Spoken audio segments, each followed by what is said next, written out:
अल्हम्दुलिल्लाह नहमदुहु व नस्तईनुहु व नस्तगफिरुहु व नु'मिनु बिही व नतवक्कलु अलैहि व नऊज़ु बिल्लाहि मिन शुरूरि अनफुसिना व मिन सय्यिआति अमालिना मय यहदिल्लाहु फला मुदिल्ल लहु व मय युद्लिल फला हादिय लहु व नशहदु अल्ला इलाहा इल्लल्लाह वहदहु ला शरीका लहु व नशहदु अन्ना मुहम्मदन अब्दुहु व रसूलुहु अम्मा बाद अऊज़ु बिल्लाहि मिनश शैतानिर रजीम बिस्मिल्लाहिर रहमानिर रहीम वतआवनु अलल बिर्रि वत तक़वा व ला तआवनु अलल इस्मि वल उद्वान वत्तक़ुल्लाह इन्नल्लाहा शदीदुल इक़ाब रब्बि इश्रह ली सदरी व यस्सिर ली अमरी वहलुल मिन लिसानी यफ़क़हू क़ौली आमीन या रब्बल आलमीन। मोहतरम सईम खान साहब, वासिफ हुसैन शेख साहब, सोहेल साहेब અને અહીંયા હાજર સમગ્ર ગુજરાતમાંથી હાજર સર્વે મહાનુભાવો, અસ્સલામુ અલૈકુમ વ રહમતુલ્લાહિ વ બરકાતુહુ। સવારથી આપણે બધા વાતો કરી રહ્યા છીએ ને એમાં એક વાત મારે પણ આજે હમણાં કેટલીક મૂકવાની છે સર। મેં વાત મૂકવા માટેનું જે પ્રેરક બળ છે, જે ઇન્સ્પિરેશન છે, એ છે કે જે રિપોર્ટ સવારે સયુમભાઈએ એક સ્લાઇડમાં તમારા સામે મૂક્યો હતો, હું પણ એ સ્લાઇડ લઈને આવ્યો હતો। આ વર્ષનો એક અંતિમ રિપોર્ટ હમણાં માર્ચમાં પ્રેઝન્ટ થયો દિલ્હીમાં, અને એ એમને મૂકી દીધો। અને મૂક્યા પછી જ્યારે હું દિલ્હી પોતે પણ મિટિંગમાં ગયો અને રિપોર્ટ મેં જોયો ત્યારે મને એમ અંદરથી એમ થયું કે આ એક એવી પોઝિટિવ સાઇન છે જેને આપણે બધા લોકોએ ચર્ચા કરવી જોઈએ। એવું નથી કે ત્યાં બેઠા છે એમને ખબર નથી અને મને ખબર છે, એવું કંઈ છે નહીં, પણ વી શુડ ડિસ્કસ। બીજી વસ્તુ એ છે કે ભારત દેશમાં આપણે મુસલમાન તરીકે વસી રહ્યા છે, તો આપણી જે નૈતિક જવાબદારી છે અને જે દીની જવાબદારી છે એ છે કે આપણે આ દેશમાં આપણા અસ્તિત્વને ગરિમાપૂર્ણ બનાવીએ। હું દીની જવાબદારી કહું છું। શું ઇબાદત કરીએ, લોકોને મદદરૂપ થઈએ, બધું પછીની વસ્તુ છે, એ આવશે। એના પહેલા જ અલ્લાહ તાલાએ આપણાને પેદા કર્યા છે। એ અલ્લાહ તાલા આપણાને પેદા કરતી વખતે કીધું છે કે મેં માણસને બહુ ગરિમાપૂર્ણ પેદા કર્યો। મલકત કરમના બની આદમ, એમને આદમને અથવા માણસને, ઇન્સાનને ગરિમા આપી, એક વકાર આપ્યો, એક ઇજ્જત આપી। તો જે વ્યક્તિ કે જે સમુદાય બા વકાર, બા ઇજ્જત કે સ્વાભિમાન સાથે જીવવા માટે તૈયાર નથી અથવા જીવવા માટે પ્રયત્નશીલ નથી, એને પોતાની જાતને મુસલમાન કહેવાનો કોઈ હક રહેતું નથી। મુસલમાનનો મતલબ જ એ છે કે જે અલ્લાહને સબમિટ થાય અને બાકી બધા સબમિશનથી પોતે બહાર આવી જાય, અલ્લાહને સમર્પિત થાય અને દુનિયાની બાકી બધી ગુલામીમાંથી પોતાની જાતને બહાર કાઢે છે। ને આપણે જો મુસલમાન છીએ ને આપણે આખિરતની ચિંતા છે, તો પછી આપણી એ દીની જવાબદારી થઈ જાય છે કે આપણે આપણા સમર્પણને સંપૂર્ણપણે અલ્લાહમય કરી નાખવા માટે બાકી બધા જ ગુલામીમાંથી પોતાની જાતને બહાર કાઢી, અને એના માટે જેટલા બી પ્રયત્નો આપણે કરી શકતા હોય બધા પ્રયત્નો કરવા જોઈએ। આપણે એમાં કશું બાકી ના રાખવું જોઈએ। અલ્લાહ તાલાની શરઈ હુદૂદમાં રહીને જેટલા બી પ્રયત્નો આપણે કરી શકતા હોઈએ એ બધા જ પ્રયત્નો આપણે કરવા જોઈએ।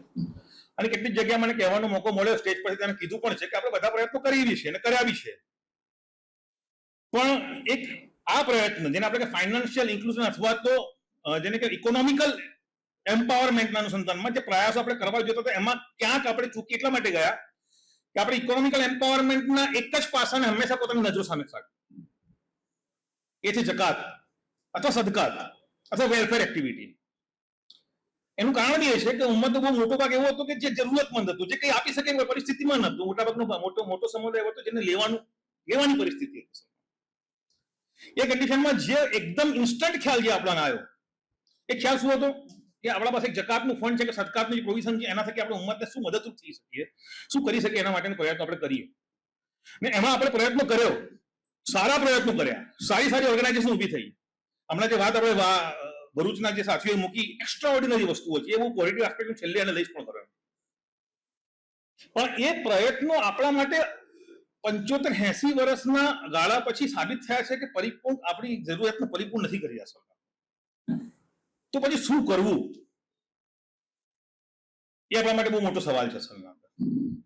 એ શું કરવું એમાં કેટલાક લોકો વિચારતા રહ્યા, અને 10-12 વર્ષ પહેલા દિલ્હીમાં અને આખા ઇન્ડિયામાંથી કેટલાક લોકો ભેગા થયા અને એમને આ એક ભારતમાં એવું મોડેલ જે ઇન્ટરેસ્ટ ફ્રી હોય, માઇક્રો ફાઇનાન્સનું હોય અને કોઓપરેટિવ હોય, એ શક્ય છે કે નહીં એના ઉપર બહુ ગંભીર વિચાર વિમર્શ કર્યો। 2011-12 આસપાસ 2015 કામ શરૂ કર્યું, અને જ્યારે કામ શરૂ કર્યું ત્યારે લોકો કહેવાવાળા એવા હતા અને મોટા અર્થશાસ્ત્રીઓ એવા હતા કેમ કહેતા કે તમે આ ધીસ ઇઝ યુટોપિયા, આ શેખ ચલ્લીના સપના છે કે ભારતમાં વ્યાજ મુક્ત માઇક્રો ફાઇનાન્સ કે વ્યાજ મુક્ત આ પ્રકારની કોઈ સર્વિસીસ કે આ પ્રકારનું કોઈ વ્યવહાર કે ઇન્ટરેક્શન શક્ય જ નથી.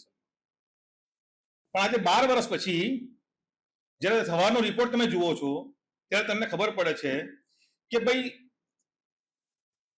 4-4.5 લાખનું આ માઇક્રો ફાઇનાન્સનું માર્કેટ હશે ભારતનું, 4-4.5 લાખ કરોડનું. એમાંથી આપણે 4-5 હજાર કરોડ સુધી તો કરી શક્યા, 1% સુધી પહોંચ્યા છે, 1-2% સુધી. મુસલમાનોની વસ્તી 20% છે, આપણે 20% સુધી પહોંચવાનું છે. ઇન્શાલ્લાહ પહોંચીશું ને ઇન્શાલ્લાહ. બીજી વસ્તુ એ છે કે આપણાને અલ્લાહ તાલાએ દુનિયા ચલાવવા માટે મોકલ્યા છે. આપણે ફોલોવર નથી, આપણે લીડર છે. આપણે અલ્લાહ તાલાએ જેમ બની ઇસરાઈલને દુનિયાની કોમોની ઇમામત માટે મોકલ્યા હતા, એમ ઉમ્મત મુસ્લિમાને આ દુનિયાના લોકોની ઇમામત માટે મોકલ્યા છે. જે લોકો દુનિયાની ઇમામત કરવા માટે આવે છે ને એમને પોતાની જાતને બધી જ રીતે સર્વગ્રાહી રીતે કોમ્પ્રિહેન્સિવ રીતે એમ્પાવર કરવા બહુ જરૂરી હોય છે. તો અલ્લાહ તાલા જયારે આપણાને દુનિયાની ઇમામત માટે મોકલ્યા ને એઝ એ સમુદાય આપણાને દુનિયાની ઇમામત માટે મોકલ્યા, વ્યક્તિગત રીતે નહીં, ત્યારે અલ્લાહ તાલા તમારા એમ્પાવરમેન્ટ થવાના ઘણા બધા રસ્તાઓ અલ્લાહ તાલા તમને સૂચવ્યા, સૂચવ્યા, બતાવ્યા, પણ આપણે એના તરફ ધ્યાન ના આપ્યું, આપણે જોયું નહીં. શું ના જોયું?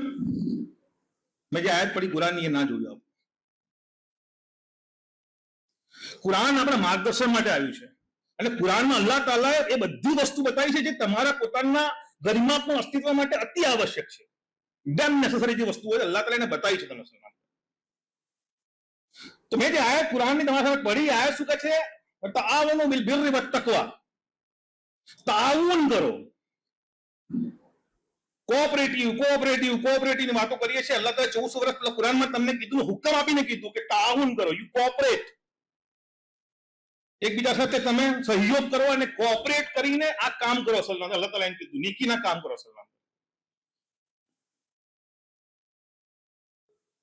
આપણી મિસઅન્ડરસ્ટેન્ડિંગ, મિસકન્સેપ્શન એ થયું કે આપણે સૌથી પહેલા તો કુરાનને જે રીતે પડવું જોઈએ પડ્યા નહીં, જે રીતે સમજવું જોઈએ સમજ્યા નહીં, અને જો થોડી ઘણી સમજ પણ પડી તો એને સામૂહિક રીતે એને એક્ઝિસ્ટન્સને એપ્લિકેશન કરવા માટેનો કોઈ આપણે ખ્યાલ મગજમાં ના આવે છે. આપણે કુરાનની આયત પઢીને આપણને સમજ શું પડી કે મારે કોઈને મદદ કરવી જોઈએ નેકીના કામના અંદર. એમ મુસલમાનોની સૌથી મોટી ભારતમાં જે પ્રોબ્લેમ જે ક્રિએટ થઈ છે ને, પ્રોબ્લેમ શું છે? આપણે બહુ રિએક્ટિવ છીએ, આપણા પાસે બહુ ટેમ્પરરી સોલ્યુશન્સ છે ને આપણે કઈક વસ્તુ, દરેક વસ્તુને ઉત્સવની જેમ ઉજવીને પછી એને છોડવાના આદિ બની ગયા છે. અહીં અલ્લાહ તાલા કહે છે તાઆવનુ બિલ બિર્રિ વત તકવા. અલ્લાહ તાલા કહે છે કે આ કન્ટિન્યુઅસ પ્રોસેસ છે. આ કોઈ ઉજવવાની પ્રોસેસ નથી કે મને મજા આવી એટલે સદકો કરી નાખ્યો, મારા પાસે પૈસો એટલે જગાત કરી નાખી, મને આજે ગમી ગયું તો પેલાની મદદ કરી નાખી. It is not a process of celebration, it is a process of responsibility. આ જવાબદારીનું કામ છે, આ ઉજવણીનું કામ નથી અસલ. અને જે કામ જવાબદારીનું હશે એને બહુ પ્લાનિંગ સાથે કરવું પડે છે. તો અલ્લાહ તાલા જયારે એમ કહે છે કે તાઉન કરો એકબીજાનો, તો અલ્લાહ તાલા કહે છે કે યુ પ્લાન, તમે એને ફ્રેમ બનાવો, એને પ્લાન કરો, અને એ તાઉન જે છે, કોઓપરેશન છે, એને ઇન્સ્ટિટ્યુશનલાઇઝ કરો.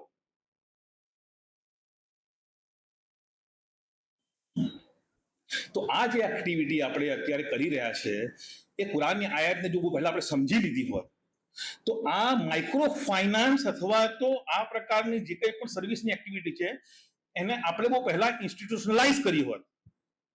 જ્યારે કે જકાત અને જકાત શું, આપણી તો કોઈ ઇબાદત ઇસ્તેમાહિયત વગર અદા નથી થતી. એ ફરજ ઇબાદત જે ઇસ્તેમાહિયત વગર અદા નથી થતી એને પણ આપણે બધા ઇન્ડિવિજ્યુઅલાઇઝ કરી નાખ્યું કે એ ઉમ્મતથી અપેક્ષા કેવી રીતે કરી શકાય કે એક આવા કામને પછી ઇન્સ્ટિટ્યુશનલાઇઝ કરે. જે વસ્તુ ઇન્સ્ટિટ્યુશનલાઇઝ તરીકે ફરજિયાત હતી એને ઇન્ડિવિજ્યુઅલાઇઝ કરી નાખી. તો આ વસ્તુને ઇન્સ્ટિટ્યુશનલાઇઝ કરીને કેવી રીતે કરશે એની અપેક્ષા કેવી રીતે રાખી શકો? સૌથી પહેલી મારે વાત જે કરવી હતી એ છે કે આપણા માટે આશાનું કિરણ એ છે કે આપણે બધા જે બાજુ બેઠા છીએ એ બધાને કમસે કમ એ સમજ પડી ગઈ છે કે આ તાઉન જે છે, આ કોઓપરેશન જે છે એ ઇન્સ્ટિટ્યુશનલાઇઝ કરવાની પ્રોસેસનો પાર્ટ છે. એના વગર અશક્ય છે કે તમે કોઈ મોટો ફાયદો મેળવી શકો છો. અને એટલા માટે આપણા માટે ભારત ફર્ટાઇલ ગ્રાઉન્ડ છે, ગુજરાત ફર્ટાઇલ ગ્રાઉન્ડ છે. કમસે કમ ગુજરાતમાં આવા 8, 9, 10, 11 જગ્યાએથી લોકો આવ્યા છે જેમને આ વાત સમજાઈ ગઈ છે અને એના માટે પ્રયત્નશીલ છે. સાલના આ સૌથી પહેલો બેઝિક મારે જે પ્રીફેસ આઈડિયા મૂકો તે છે. બીજી વસ્તુ એ છે કે આપણે જે ભારત દેશમાં વસી રહ્યા છે એ ભારત દેશના અંદર આપણે બધા મુસલમાનો જે સ્થિતિમાં જીવી રહ્યા છે એમાં કદાચ એવું છે કે આપણે સેકન્ડ ક્લાસ સિટીઝન તરીકે જીવી રહ્યા છે, એટલે આપણે ઘણી બધી વસ્તુમાં ડિસઓર્ગેનાઇઝ છીએ. પણ ભારતની બીજી બધી ઘણી બધી કોમ્યુનિટી એવી છે, અને અહીં બાજુ એ કોમ્યુનિટીએ સહયોગ અને સહકાર તરીકે સહકારી રીતે પોતાની જાતને ડેવલપ કરીને આપણા સામે એવા બધા મોડેલ મૂક્યા છે જે આપણા બધા માટે બહુ ઉપયોગી થઈ શકે એવા છે. તો બીજી સૌથી મોટી વસ્તુ એ છે કે ગુજરાતમાં જ આપણા પાસે અમૂલ કે ઇફકો કે આ પ્રકારની જે ડેરી ઉદ્યોગ જે ગામડાના લેવલે ચાલે છે, નાના નાના ડેરી ગામડાના લેવલે ચાલે છે, એ બધા મોડલ આપણા સૌના માટે એક આદર્શ મોડલ બની શકે છે, જેને જોઈને આપણે ઘણી બધી વસ્તુ ગુજરાતમાંથી જ આપણે શીખી શકીએ છીએ. એ એસ્ટાબ્લિશ મોડલ આપણા પાસે ઓલરેડી છે, જે સક્સેસફુલ મોડલ છે. એટલે આપણા ગુજરાત માટે આ ગુજરાતનું ગ્રાઉન્ડ એટલા માટે ફર્ટાઇલ પણ છે કે જ્યાંથી આપણે ઘણી બધી વસ્તુઓ હાંસલ કરી શકીએ. બીજી વસ્તુ એ છે કે ભારત બહુ મોટી વસ્તી ધરાવતો પ્રદેશ છે, 140 કરોડની વસ્તી છે. માઇક્રો ફાઇનાન્સનો મતલબ થાય છે કે તમે નાના નાના ફાઇનાન્સ વધારે લોકોને કરો. એડમ સ્મિથ એની પુસ્તકમાં લખે છે there are two type of economy. એક છે સ્ટેટિક ઇકોનોમી ને એક છે ડાયનામિક ઇકોનોમી. એડમ સ્મિથ એમ લખે છે કે સ્ટેટિક ઇકોનોમી એ છે કે જે મોટાભાગે ઇન્વેસ્ટમેન્ટ પ્રોફાઇલ હોય, એનો રિયલ એસ્ટેટમાં હોય અથવા વધારે પડતા એવા મોટા ગુડ્સમાં મર્કેન્ટાઇલ એક્ટિવિટી હોય, એ પ્રકારની જે એક્ટિવિટી છે સ્ટેટિક ઇકોનોમી ગ્રેજ્યુઅલી ડેવલપ કરે છે.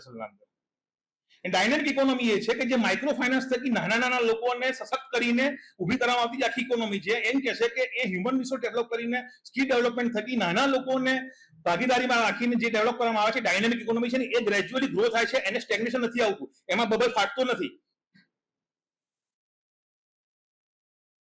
એમાં શું કે છે મંદી આવતી નથી, બબલ ફાટતો નથી, અને એ ધીમી ગતિએ પણ બહુ ડાયનેમિક રીતે એક્ટિવ આગળ વધે છે. તો આ ભારત દેશના અંદર એક બહુ મોટી વસ્તી એવી છે, અને એ વસ્તીમાં બી બહુ મોટો ભાગ મુસલમાનો એવો છે, ને એમાંથી ઘણા બધા લોકો એવા છે જે અનઓર્ગેનાઇઝ સેક્ટરમાં કામ કરે છે, નાના નાના એન્ટરપ્રેન્યોર્સ થઈને બનીને કામ કરે છે, નાના બિઝનેસીસમાં છે, ફેરિયાઓ છે, ફ્રૂટની લારી વાળા છે, આમ સવારે કીધું પ્રમાણે કસાઈનો ધંધો કરવા વાળા છે, નાની મોટી દુકાન ચલાવવા વાળા છે, ઘરગથ્થુ દુકાન લઈને બેઠા છે, નાના મોટા ઉદ્યોગો લઘુ ઉદ્યોગો ચલાવવા વાળા છે. એટલે એટલા બધા લોકો આપણા પાસે અવેલેબલ છે જેના સુધી આ માઇક્રો ફાઇનાન્સ સર્વિસીસ આપણે અવેલેબલ કરાવવા માટેના સ્કોપ આપણા પાસે ઓલરેડી અવેલેબલ છે ભારતના અંદર. એટલા માટે ફર્ટાઇલ ગ્રાઉન્ડ છે ભારતમાં.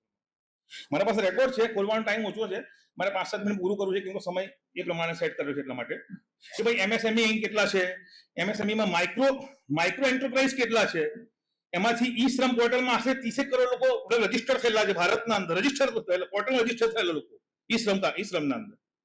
એટલે બહુ મોટો સમુદાય આપણા પાસે એવો છે જેના સુધી આપણે રીચ કરી શકીએ છીએ, જેને આપણે આ માઇક્રો ફાઇનાન્સ સર્વિસ આપણે આપી શકીએ છીએ. એટલે બહુ મોટું બજાર આપણા પાસે અહીંયા અવેલેબલ છે જેને આપણે સર્વ કરી શકીએ છીએ. અને એમાં સૌથી મોટો ફાયદો એ છે કે પાછું મુસલમાનો કરતા નોન મુસ્લિમોમાં આ માર્કેટ પાછું મોટું છે. આ તો હજી આપણે શરૂઆતમાં છે, નાના છીએ, થોડા સિક્યોર છે, કામ કરવા માંગીએ છીએ, એટલે આપણે ખાલી મુસ્લિમ કોમ્યુનિટીને પકડી છે. જેમાં સવારે વાત કરીએ કે એગ્રીકલ્ચર ફિલ્ડમાં જવા માંગીએ છીએ, એગ્રીકલ્ચર ફિલ્ડમાં જે લોકો ટ્રેક્ટર ખરીદવા માટે આવશે મોટાભાગે નોન મુસ્લિમ આવવાના છે. તો તમારા પાસે એટલું સરપ્લસ ફંડ હોય, એટલું તમારા પાસે અવેલેબલ એસેટ હોય કે તમે નોન મુસ્લિમની જે જરૂરિયાતો છે માર્કેટની, માઇક્રોસ્કોપિક જરૂરિયાતો, એને પરિપૂર્ણ કરો તો એના માટે એનું પછી એક અલગ બજાર છે, બહુ મોટું આખું છે. અને એમાં પાછું તમે ઇન્ટરેસ્ટ ફ્રી કરો તો એનું પછી દાવતનું એક અલગ આખું પ્રોફાઇલ છે, દાવતી કામ કરવાનું પ્રોફાઇલ છે આખું ભારતના અંદર.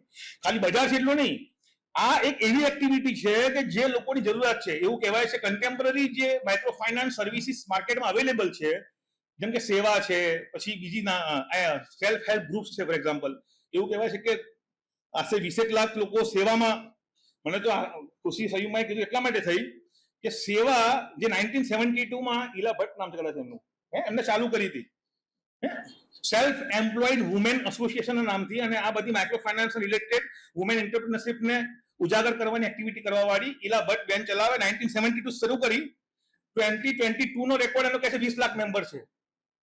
એના સામે આપણે 10 વર્ષના અંદર 4-4.5 લાખ મેમ્બરમાં પહોંચી ગયા છે. તો આપણે બહુ ફાસ્ટ ગ્રો કરી રહ્યા છીએ. તો આ જે ભારતની જે પરિસ્થિતિ છે, આ ભારતનું જે માર્કેટ છે, આપણા માટે એટલા માટે વધારે ફર્ટાઇલ થઈ જાય છે કે આ કન્ટેમ્પરરી માઇક્રો ફાઇનાન્સ સર્વિસીસ જેને લોકો બહુ વખાણે છે, એસએચજી એટલે સેલ્ફ હેલ્પ ગ્રુપ છે, જોઈન્ટ લાયબિલિટી ગ્રુપ છે, આ સેવા છે, એવી બીજી બધી જેટલી પણ આ પ્રકારની માઇક્રો ફાઇનાન્સ સર્વિસીસ છે જેને બહુ લોકો વખાણે છે, અને એને ઘણા સારા કામ બી કરે છે, એમ કે છે લોકોને ગરીબીમાંથી કાઢવાના કામ બી કરે છે, છતાં એમ કહે છે કે એના ઇન્ટરેસ્ટ રેટ બહુ હાઈ છે અને ડેપ્ટ જે છે દેવું ચક્રવૃદ્ધિ જેવું છે, દેવું ચડતું જ રહે છે એમાં જે ઇન્વોલ્વ થાય છે એના અંદર. મતલબ આવી interest base high interest base વસ્તુ અને જેનું દેવું વધતું રહે, ડેપ્ટ વધતું રહે છે, એવી માઇક્રો ફાઇનાન્સ સર્વિસીસ કહેવાય છે કે એને ઘણું મોટું કામ કર્યું છે. એની સામે જો તમારા પાસે ઇન્ટરેસ્ટ ફ્રી સર્વિસીસ આવી જાય અને એ લોકોને સર્વિસ આપવા માટે તમે લોકો તૈયાર થઈ જાઓ કે જે લોકો શું કહેવાય દેવા થકી લોકોને બહાર કાઢે છે, તમે ભાગીદારી થકી લોકોને બહાર કાઢવા માટે તૈયાર થઈ જાઓ, એવું કહેવાય છે કે ભારતમાં લોકો તમારે લાલ જાજમ પાથરીને સ્વીકારવા તૈયાર છે. સંઘ એટલું મોટું માર્કેટ છે, સંઘ એટલું ફર્ટાઇલ માર્કેટ છે. બીજી ભારતની ફર્ટાઇલ થવાની બીજી સૌથી મોટી ખાસિયત અમારા અનુભવના આધારે જેમને મળી છે કે ભારતનો મુસલમાન ગમે એટલો ગુનેગાર હશે, ગમે એટલો બેઅમલ હશે, પણ ઈમાન અકીદા અને હરામ હલાલની બાબત આવે છે ત્યારે મોટાભાગનો નાના નાના મુસલમાન બી બહુ એહતિયાત વર્તે છે. રેકોર્ડ એમ કે છે, સચોટ કમિટીનો રિપોર્ટ એમ કે છે કે ઇન્ટરેસ્ટ બેઝ ઇકોનોમીના કારણે મુસલમાનો એટલા બધા ડરીને રહે છે કે બેન્કિંગ સેક્ટર સાથે એમનો કોઈ ગ્રોપ જ નથી, ત્યાં જતા ડરે છે. અને સારી વસ્તુ છે, અલ્લાહનો તકવા જે છે સારી વસ્તુ છે સલમાન. એના સામે સામે આપણે ભારતના ગવર્મેન્ટની પોલિસી બી એવી છે, આટલા મોટા જુહાપુરામાં તમને ખબર નહીં કેટલી બેંકોની બ્રાન્ચ હશે, સરકાર મતલબ નેશનલાઇઝ બેંકોની કેટલી બ્રાન્ચ હશે, પ્રાઇવેટ બેંકોની કેટલી બ્રાન્ચ હશે ખબર નથી.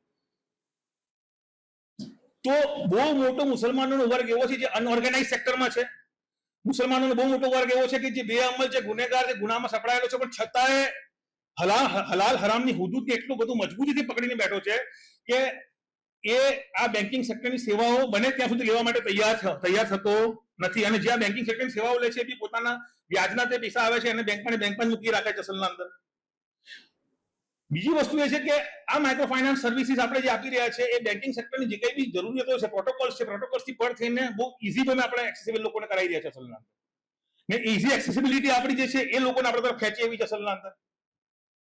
અને મુસલમાનોમાં પુરુષો કરતા સ્ત્રીઓમાં ફેથ બેસ્ડ ઇન્ક્લુઝન મતલબ ધર્મ અને દીન આધારિત પોતાની જાતને કોઈ એક્ટિવિટીમાં ઇન્વોલ્વ કરવાની એટલી બધી વૃત્તિ છે કે એ આપણા માટે વધારે પોઝિટિવ વસ્તુ છે.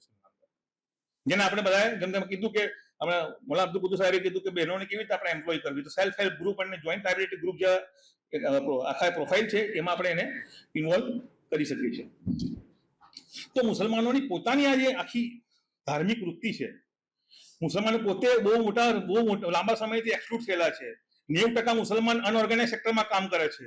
મોટાભાગના મુસલમાન જે અનઓર્ગેનાઇઝ સેક્ટરમાં કામ કરે છે હાઈલી સ્કિલ્ડ છે, એમના પાસે ટેલેન્ટ છે, એમના પાસે ઇનોવેટિવ આઈડિયા છે, એમને પેલી કન્વેન્શનલ બેન્કિંગનો એક્સેસ નથી.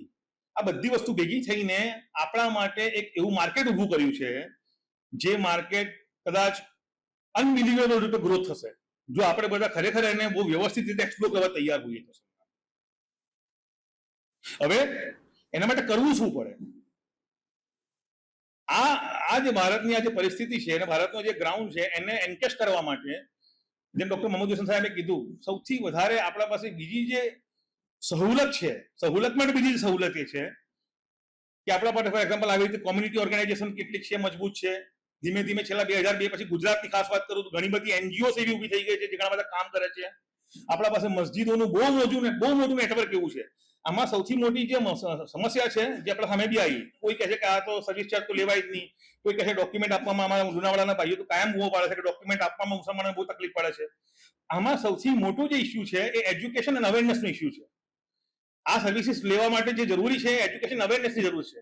એ ઇસ્યુને હેન્ડલ કરવા માટે આપણા પાસે બહુ મોટું નેટવર્ક છે, મસ્જિદોનું છે, મદ્રસાઓનું છે, હવે તો સ્કૂલોનું બની ગયું છે, મકાતી બહુ છે આપણા પાસે, કોમ્યુનિટી ઓર્ગેનાઇઝેશન છે, એનજીઓસ છે, જેના થકી આપણે લોકો સુધી રીચ કરી શકીએ છીએ. અને આપણા માટે એ નેટવર્ક એટલું બધું સ્ટ્રોંગ છે કે લોકો સુધી પહોંચવું આસાન છે. આપણા જુમાના ખુતબા ખાલી એકવાર નક્કી થઈ જાય કે આ 1 મહિના સુધી જુમાના ખુતબા આના પર જ કરવાના છે, મને લાગતું નથી મુસલમાનનો કોઈ સમુદાય કે કોઈ વ્યક્તિ આના એજ્યુકેશનથી બહાર રહે છે. સયુમભાઈ જેટલા એ બધું ઇસ્યુ હેન્ડલ કરે ને જેટલી વસ્તુ એ બધું કીધી, 4 જુમાના ખુતબામાં વેચી દેવામાં આવે અને બધી મસ્જિદોમાં ખાલી એલાન કરી દેવામાં આવે કે આ લોકો સુધી પહોંચાડી દેવાનું છે, તો બહુ આસાનીથી લોકો એજ્યુકેટ થઈ જાય છે. તો આપણા પાસે ઓલરેડી આવી ઓર્ગેનાઇઝેશન છે, આપણા પાસે ઓલરેડી મસ્જિદ મદ્રસા છે, મકાતી છે, એવા નેટવર્ક છે જેના થકી આપણે આ પ્રકારના લોકો સુધી પહોંચીને આને આપણે વ્યવસ્થિત એક માળખામાં ગોઠવી શકીએ છીએ.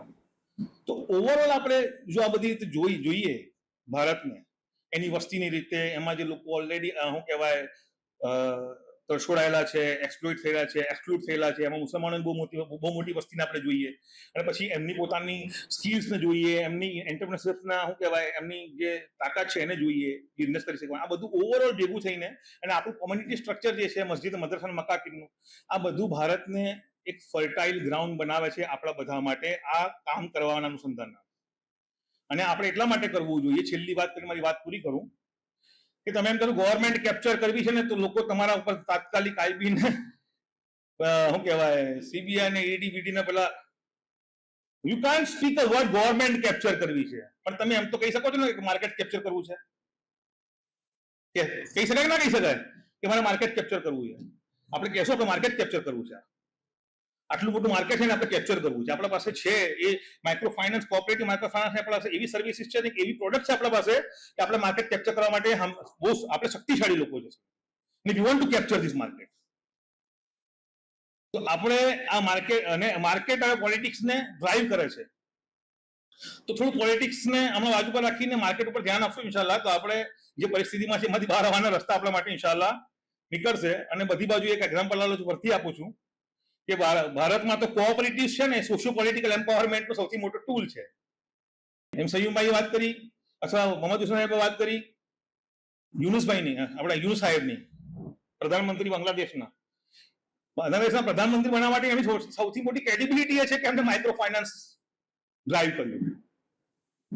તો આ માઇક્રો ફાઇનાન્સ અને આ કોઓપરેટિવ એ ગ્રાસરૂટ લેવલ પર સોશિયો પોલિટિકલ એમ્પાવર માટે, પંચાયતો હેન્ડલ કરવા માટે, જિલ્લા પંચાયતો હેન્ડલ કરવા માટે, તાલુકા પંચાયતો હેન્ડલ કરવા માટે, ત્યાં સુધી તમારી પહોંચ બનાવવા માટે, હે ને? એટલે તમે જોજો કે તમારા લોકલ માર્કેટમાં બી, લુણાવાડામાં, તમારા પાલનપુરમાં લોકો જે તમારી પેલી સહકારી બેંકો હોય છે ને, એના ઇલેક્શનમાં એવા ગાંડા થાય છે જાણે કે એમપી એમએલએ ઇલેક્શનમાં ગાંડા થતા હોય, હે ને? ડેરીના ઇલેક્શનમાં એવા એટલા બધા પૈસા, એક વોટ મને ખબર છે 3-3 લાખ રૂપિયા ખર્ચે એક વોટના ડેરીના ઇલેક્શનમાં. ડેરીના ઇલેક્શનમાં જે કટોકટીનો વોટ હોય ને ખરીદવા માટે 3-4 તમને વધારે ખબર હોય, 5 લાખ ખર્ચતું હશે. કેમ? That max a difference. તો ઓવરઓલ આખો જે સિનારીઓ છે, સિનારીઓ એવો છે આપણા માટે કે આપણે પ્રયત્ન કરશું ઇન્શાલ્લાહ. તો આપણા પાસે એક એવું ટૂલ આવી ગયું છે, અને હવે તો એટલું બધા એક્સપિરિયન્સ આપણે બધા ભેગા કરી લીધા છે, એટલી બધી એક્સપર્ટાઇઝ બી કરી લીધી છે કે જે લોકો નવા છે, ગોધરાના અમારા ભાઈઓ છે, બીજી કોઈ જગ્યાના ભાઈઓ છે, જરાય કન્ફ્યુઝ થવાની જરૂર નથી. તમારા સાથીઓએ આગળ જે લોકો ચાલી ગયા છે આ કેરી ઉપર, આ માર્ગ ઉપર, એમને ઘણા બધા કાંટા પગમાં પેસ્યા અને કાઢ્યા છે. ઇન્શાલ્લાહ તમને કાંટા નહીં પેસવા દે. અને we have travel that road. અને અમારાથી ઉપર જે દિલ્હીમાં છે એમને એનાથી મોટા રોડ ટ્રાવેલ કર્યા છે. તો અમે તો પ્રયત્ન કરશું કે અમારા પાછા જે લોકો આવી રહ્યા છે, જે આગળ બી નીકળી જાય, દુઆ બી કરીએ, લુણાવાડા વાળા બહુ આગળ નીકળી અમારાથી, તો પણ એ લોકોને કાંટા ના વાગે, એ લોકો એ ઝાલાવાડીમાં ના ફસાય, એ લોકો ભૂજમાં ના ભરાય, એ બહુ જરૂરી છે. એ ઓલરેડી એ 10-12 વર્ષનો અનુભવ આપણો ભેગો થઈ ગયો છે અલહમદુલિલ્લાહ. તો આ બધું ભેગું થઈને મને એમ લાગે છે કે આપણા માટે આ કોઓપરેટિવ માઇક્રો ફાઇનાન્સ આપણે બહુ આસાનીથી કરી શકશું ઇન્શાલ્લાહ, હે ને? અને મારી સૌથી ગુજારિશ છે કે જે લોકો બેઠા છે દરેકે જવાબદારી લે કે મારા આસપાસના આ બાજુ એક, ના બાજુ એક, એમ કહીને 2 તો ખુલી જ જાય ગામના અંદર. એટલે 8 છે, બીજી 8 દુ 16, એટલે સયુમભાઈ તો કદાચ 5 વર્ષ પછીનો ટાર્ગેટ લીધો છે. હું તો 6 મહિનામાં બીજી 16, એટલે 8 16 ને 8 24 25 થઈ જવી જોઈએ. એક જમણી બાજુ ને એક ડાબી બાજુ, 2 પડોશ વાળા ખુલી જવા જોઈએ અમારા. મેં 2 ટાર્ગેટ લીધા છે હમણાં, ગોધરા અને પ્રાંતિજના, પર્સનલ વાત કરું છું. એમ બધા ટાર્ગેટ લઈ લે આજુબાજુ વાળા, તો આપણે 25 સુધી પહોંચી જઈએ ઇન્શાલ્લાહ. અલ્લાહ તાલા આપણા પ્રયત્નોને કબૂલ કરે. આપણે જે કંઈ બી પ્રયત્નો કરી રહ્યા છે અલ્લાહ તાલા એમાં આપણી ભૂલોને માફ કરે, આપણને સાચી વસ્તુ, અલ્લાહમાં અરીનુલ હક હક્કમ વરઝુકના ઇત્તિબા, અલ્લાહ તાલા તમને સાચું બતાવ, યોગ્ય બતાવ, અમને એવી વસ્તુ બતાવ કે જેમાં ભૂલ ના હોય. એ દુઆ કરતા રહીએ. આખિર દાવાના અલ્હમ્દુલિલ્લાહ રબ્બિલ આલમીન. જઝાકલ્લાહુ ખૈર.